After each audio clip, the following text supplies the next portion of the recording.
Yesus immoo ana hin qabin. Ani ammayyuu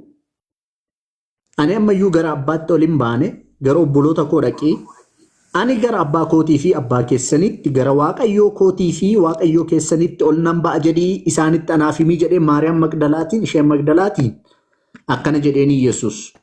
Waaqayyoon Yesus inni gara isaatti ol ba'u kun eenyudha inni ergannoo ofii isaa waaqa ta'e gara mataa isaatti ol ba'a akkanaan hin jenne.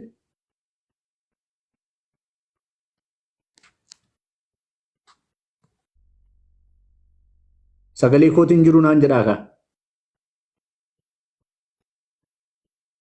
Kee jira madame injirta. Gobazii.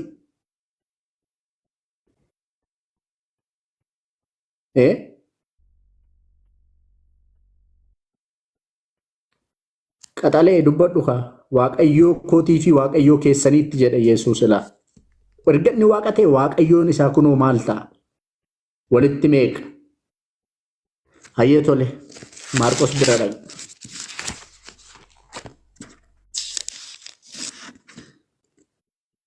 Kunoo inni hundumaa irra caalu dhagayyaa Israa'el gooftichi waaqayyoo keenya kophaa isaa gooftaadha laa Yesuustu jedha laa kophaa isaa. Baay'ee gaariidha tole. Waaqayyo isa jireenya kennu immoo sitti agarsiisa laal.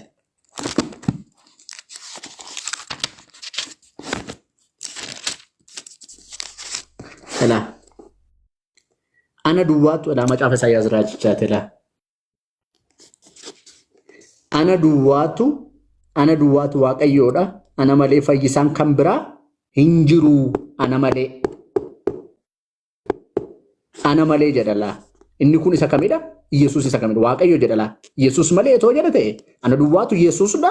Osoo jedheera tole Yesuus waaqayyoodha tole. Al tokko qoy kana eegi nagaadha alhamdulillah nagaadha gobazii baga nagaan dhuftee gara mana fayyinaa. Eenyudhaan dubbachaa jiru? Nagaadha gobazii.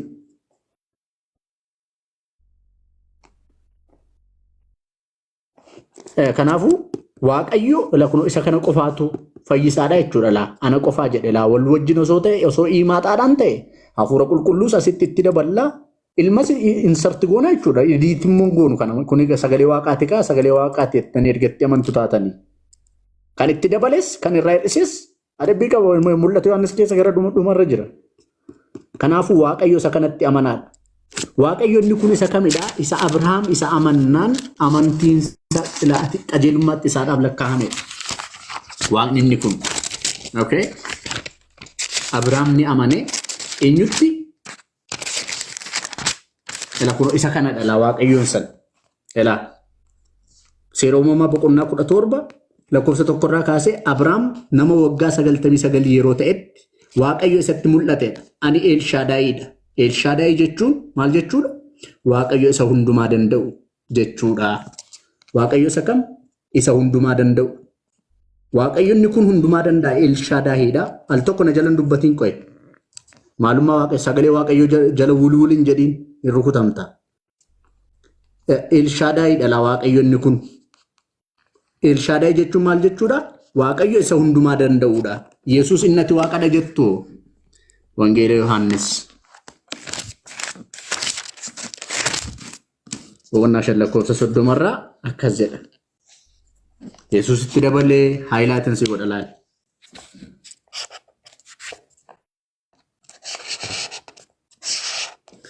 Laal. Ani humna kootiin homaa gochuu hin danda'u. Abbaa koo irraa akkan dhagayetti nan farada. Inni achaan maal jedha waaqayyo? Inni seera uumamaa boqonnaa 17 lakkoofsa 1 jiru maal jedha? Elshaadaayidha. Inni waa hundumaa gochuu danda'a. Inni kunoo homaa gochuu hin danda'u. Kanaafuu inni homaa gochuu hin dandeenye waaqayyo ta'uu hin danda'u. Jireenya namaa kennuu miti waaqayyo ta'uu iyyuu hin danda'u. Maaliif?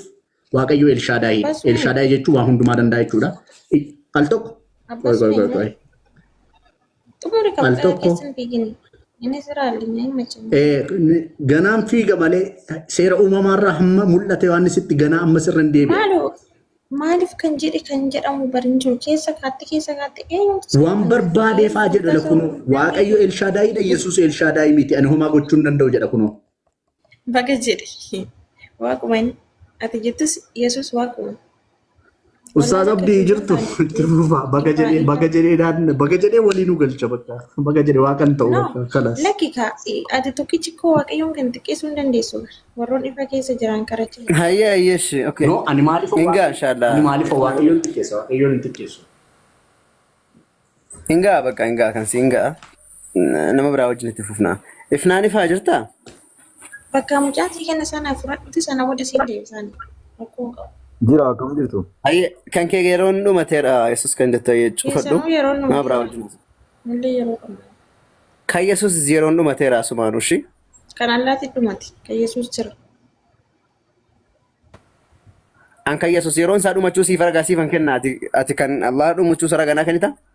Ati alaan waaqa ta'uu ragana keeta. Qoy ka la waanuma ammaa jette irratti ati raganaa kennuu dandeessaa? Yesuus akka yeroon isaa dhumate ragaa sii kenna amma ragaa sii kenna. Ati naa kennuu dandeessaa? Akka mirgaallee lama qaba. Mogoleellee hin qaba. Ayyee qoy ragaadhaan haasofna waan ta'eef ragaadhaan haasofna ani akka Yesuus yeroon isaa dhumate ragaa sii kenna achumaan si gaafadha ammoo qophaa'e. Ragaa qopheeffadha. Isa dhumatee nutu hin jiru. Ayyee si garsiisa obsi. Baasuu dandeessa namni si fudhatu hin jiru. Gabbaa.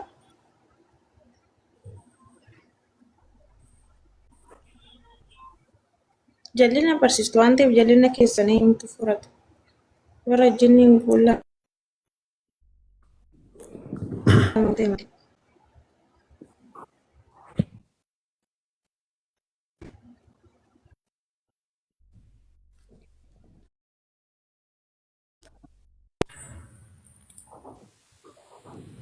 Ayyee dhiifama Maamadamin jiraa nama?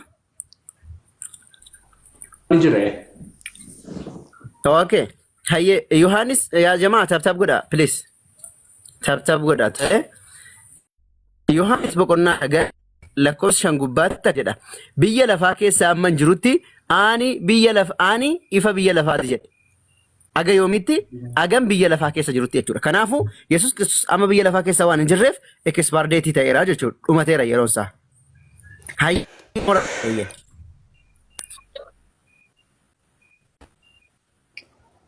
Waa'ee isinii miti amma waa'ee keessattoon ta'e waa'ee Yesuus haasaa jirra.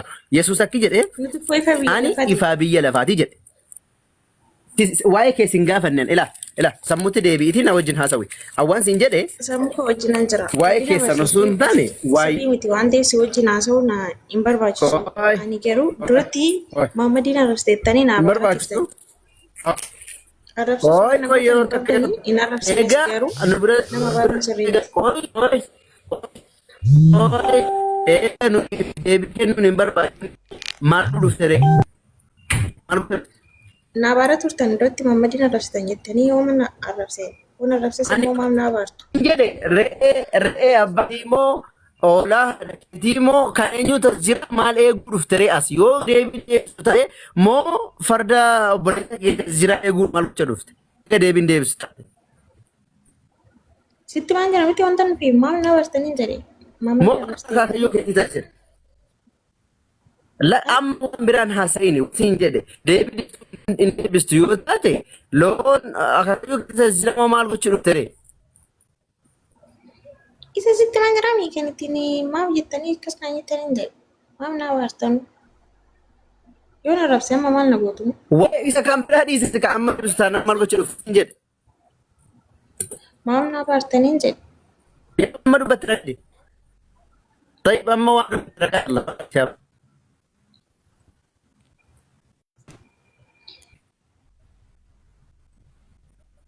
Yaa Nana baarin laallee waa'ee Yesuus illee moo sagalee jedhee yaada. arrabsan asitti maaf na arrabsite haa jedhu haa dubbatatu ofiisaati.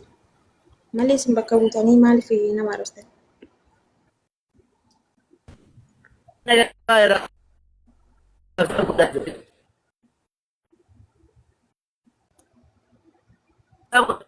Nama jira laakiin sagalee natti dhaqna.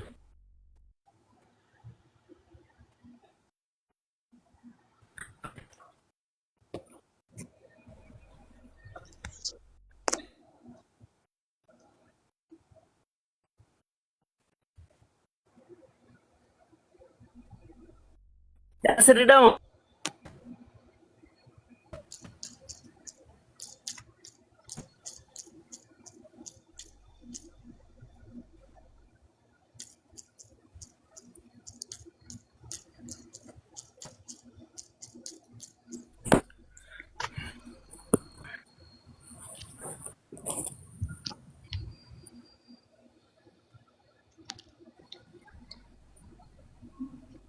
Keessan deebiiniin jedhe giiftii onnee kaniin ani jedhe akkasidha. Giiftii maa akkas jedha. Maal? Maal? Keessa duuban deebiin jechuudha. Keessan deebiin jechuudha. Hayyee. Akkasii. Baga nagaan dhufte akkam nagaadhaa? Nagaa koo galata Waaqayyo. Maqaan kee eenyudha mee? Maqaa keessa sirrii natti himi. Giiftii madha. Ayyee baga nagaan dhufte gara mana fayyinaatti.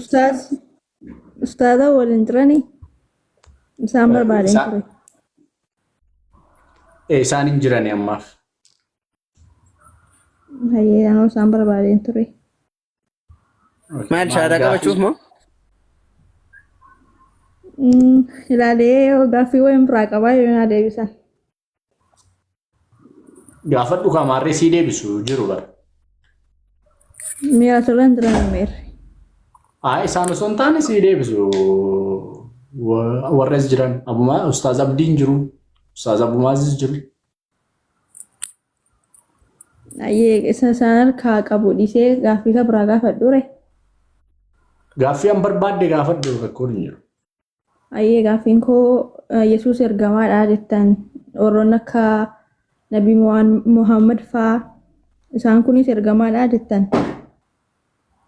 Abrahaam fa'aas Yaaqoob fa'aas ergamaadha jettan. Garaagarummaan jara kanaa maalidha? Isin musliimoonnis akka Yesuus samii keessa jiru hin amantu. Kiristaanonni illee samiirra jira jenna. Mee garaagarummaan isaanii Yesuus maal isaan caaleera kan inni samiitti ol ba'e?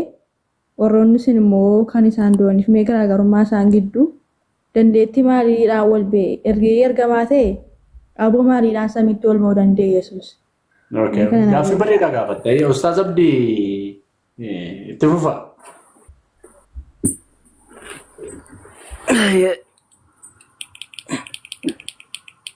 Okay. Eshi gaaffii bareedaadha. Nabi Muhammadis alayhi salaatu wassalaam ergamaa rabbiiti.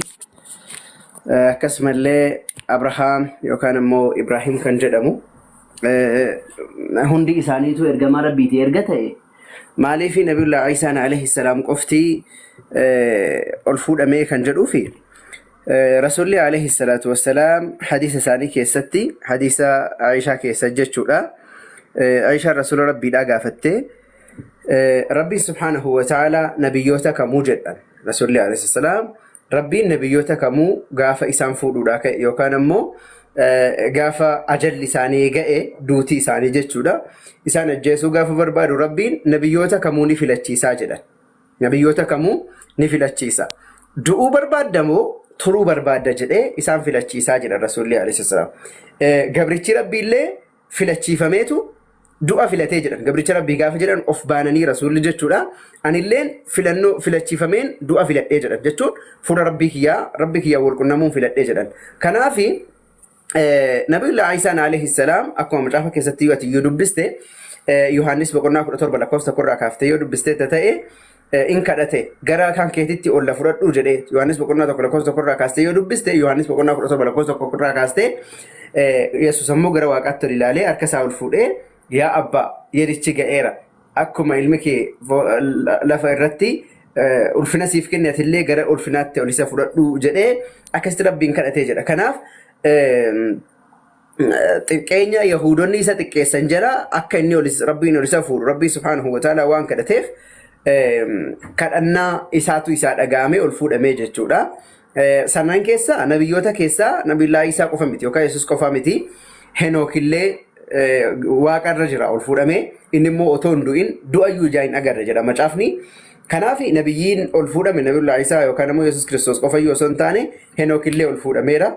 Idriisillee ol fuudhameera jedhamee yaadama.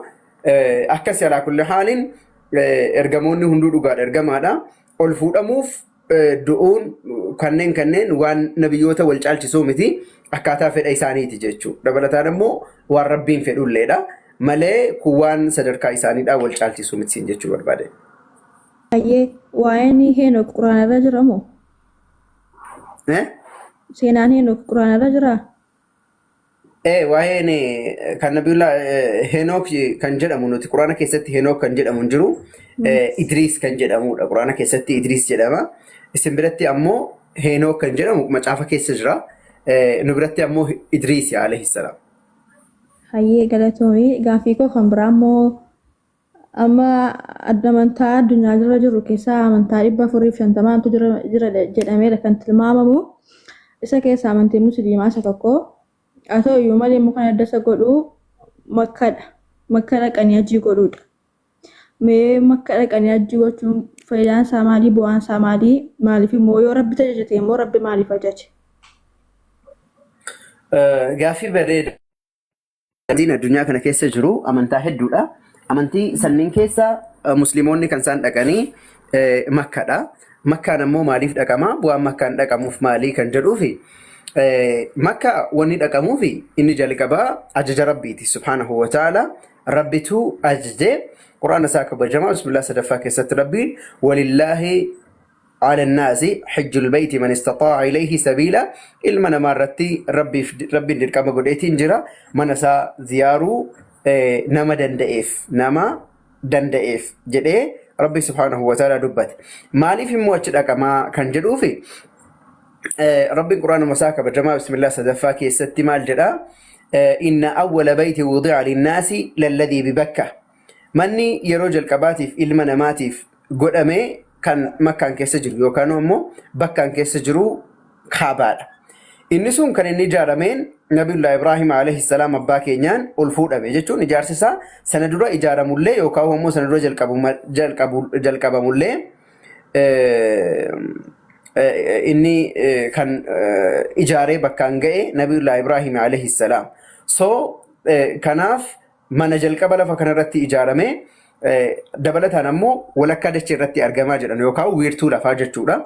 Akkuma mana kana manni gaafa ijaaramu mana gubbaadhaan maaltu jira waan akka gabatee yookaan ammoo too jedhamu jira mana citaan beektaa. Walakkaa mana sanaa maaltu jira too yookaan ammoo akka naannoo biraatti I don't know waan jedhamu beeku lafti makkii wiirtuu lafaati jechuudha. Kan isin irratti argamtu wiirtuu lafaati. Lafti ba'aanis dhihaanis kaabaanis kibbaanis kan walakkaa isaatti kan argamtu maalidha? Makkaadha jechuudha. Tayyib bu'aan achi deemuudha maalii kan jetteefi bu'aan achi deemuu utubaa ayyee galatooma. Bu'aan achi deemuudha ajaja rabbiidhaa guutuudha. Jalqabaa ajaja rabbiidhaa guuta. Rabbiitu achi deemaa nuun jedhe. Waan tokko gaafa rabbiin ajaja baasu ajaja rabbiin gaafa waan takka baasu Rabbi subhanahu wa ta'ala nama fattanuuf yookaan ammoo nama mokkoruuf qoree nama laaluuf inni duraanuu ni beeka garuu waan ofii isaatii beeku sana namoota kan biraatti beeksisuuf jecha isatu maal godhaa nama ajajaa jechuudha. Gaafa nama ajaja kana nama fudhatuu fi nama dhiisu addaan baasuudhaaf Rabbi subhanahu wa ta'ala nama ajajaa jechuudha. Tayyib kanaaf ajaja rabbii kana gaafa fudhattee ati makkaan dhaqxu ajaja rabbii fudhattee gaafa makkaan dhaqxu sababa ati ajaja rabbii kana fudhatteef jecha Rabbiin subhanahu wa ta'ala cubbuu kan keessii dhiisa jechuudha. Makkatu yookaan ammoo kaabaa makkaan keessa jirutu cubbuu kan keessii dhiisa osoo hin taane sababa ati ajaja rabbii san fudhattee makkaan dhaqxeef jecha Rabbiin cubbuu kan kee kan duraa kan boodaallee sii dhiisa jechuudha. Kanaaf makkaan dhaquun bu'aan isaadha ajaja rabbii fudhachuu waan ta'eef ajaja rabbii gaafa fudhatte ammoo sababa ajaja rabbii fudhatte saniin Rabbiin ammoo cubbuu kan keessiif dhiisaa jechuudha. Akkuma yooti ajaja rabbii fudhattee soomte Rabbii cubbuu keessii dhiisu. Yoo ati ajaja rabbii fudhattee salaatte Rabbii cubbuu keessii dhiisu akkuma san gaafa ati makkaan dhaqxullee Rabbii cubbuu kan keessii dhiisaa jechuudha sababaa sanaatiin. Hayyee galatoomii gaaffiin koo kan biraa mooyi amantii tokko amantiidha kan jechisiisu soomaaf sagadadha. Isa keessaa amantaa musliimaatiin soomuun sagadu haa ta'u iyyuu malee immoo isinii Abiraam fa'aa musliimadha jettu. Hayyee Coomii isin barana coomtan waggaa 1447 yoon dogoggoruu baadhe. Mee warroonni Muhammad dura fa'aa jiran coomaa turan argite Yesuus fa'a. isaanii kaastanii maaf hin lakkooftan moo xoomii isaan xoomanitti hin lakkaa'amu maaliifidha kanaas isinitti kaastanii xoomtanii jechuu barbaade. Galatoomii gaaffii bareedaadha. Akkuma isin amma waggaa meeqa lakkoowwattan waggaa 2000 fi akka Itoophiyaatti 18 akka faranjiitti ammoo 2000 meeqa 26. Sana dura lakkoofsi hin jiru hin jira. Sana dura namni hin jiru hin jira. Sana dura dhaloonni hin jiru ni jira. Garuu isin lakkoofsi isin lakkoowwattan lakkoofsa maaliiti? After Jesus Christ. Okay? Moo before ittanii. Okay.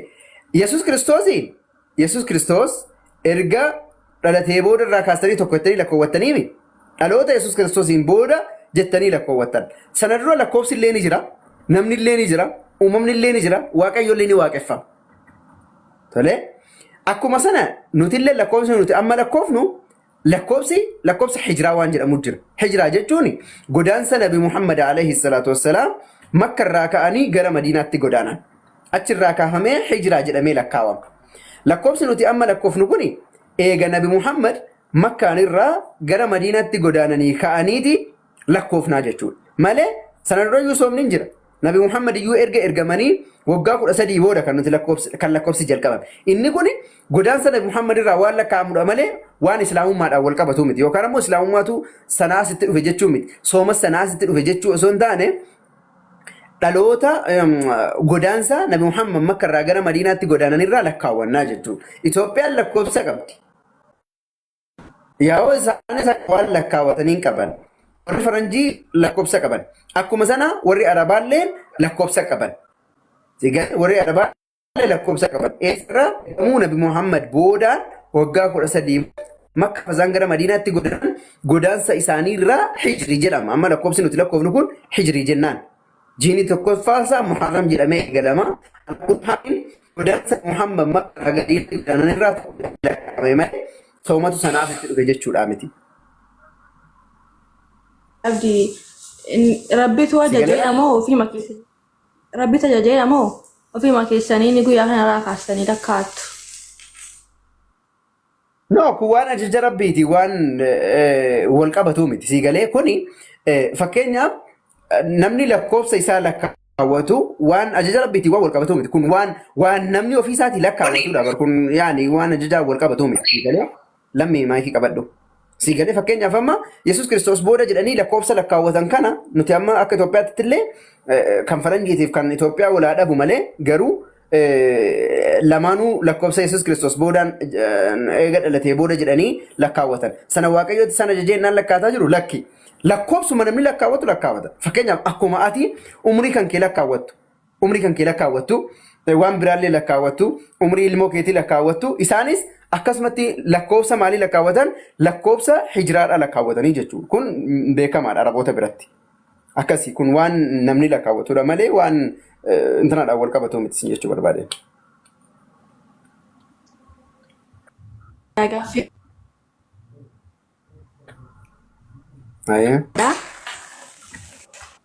Magriidii suni isin biratti baay'ee tokko jaallatamaadha. Namoonni baay'eenis sababa masgiida sanaafaa islaamummaa